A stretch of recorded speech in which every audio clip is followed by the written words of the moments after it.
সিধু বলিলেন, এটি রাসমণির দেবালয়, এখানে নিত্য সেবা। অনেক অতিথি কাঙ্গাল আসে। কথা কহিতে কহিতে ভবতারিণীর মন্দির হইতে বৃহৎ পাকা উঠানের মধ্য দিয়া পদাচারণ করিতে করিতে দুইজন আবার ঠাকুর শ্রীরামকৃষ্ণের ঘরে সম্মুখে আসিয়া পড়িলেন। এবার দেখিলেন ঘরের দ্বার দেয়া, এইমাত্র ধুনো দেয়া হয়েছে।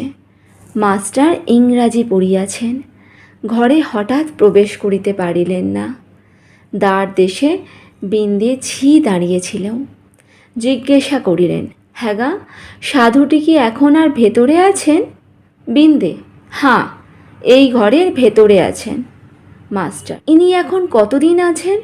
বিন্দে, তা অনেক দিন আছেন। মাস্টার, আচ্ছা, ইনি কি খুব বইটই পড়েন? বিন্দে, আর বাবা বইটই, সব ওর মুখে। মাস্টার সবে পড়াশোনা করে এসেছেন। ঠাকুর শ্রীরামকৃষ্ণ বই পড়েন না শুনে আরও অবাক হলেন। মাস্টার, আচ্ছা, ইনি বুঝি এখন সন্ধ্যা করবেন? আমরা কি এই ঘরের ভিতরে যেতে পারি?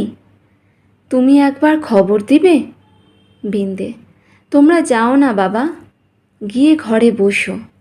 তখন তাহার ঘরে প্রবেশ করিয়া দেখেন ঘরে আর অন্য কেহ নাই। ঠাকুর শ্রীরামকৃষ্ণ ঘরে একাকী তক্তপোষের ওপর বসিয়া আছেন। ঘরে ধূনা দেয়া হইয়াছে। মাস্টার প্রবেশ করিয়া বদ্ধাঞ্জলি হইয়া প্রণাম করিলেন। ঠাকুর শ্রীরামকৃষ্ণ বসিতে অনুজ্ঞা করিলে তিনি, ও সিধু মেজোতে বসিলেন। ঠাকুর জিজ্ঞাসা করিলেন, কোথায় থাকো, কি করো, বরাহনগরে কি করতে এসেছ, ইত্যাদি। মাস্টার সমস্ত পরিচয় দিলেন, কিন্তু দেখিতে লাগিলেন যে ঠাকুর মাঝে মাঝে যেন অন্যমনস্ক হইতেছেন। পরে শুনিলেন, এরই নাম ভাব। যেমন কেহ ছিপ হাতে ধরিয়া মাছ ধরিতে বসিয়াছে।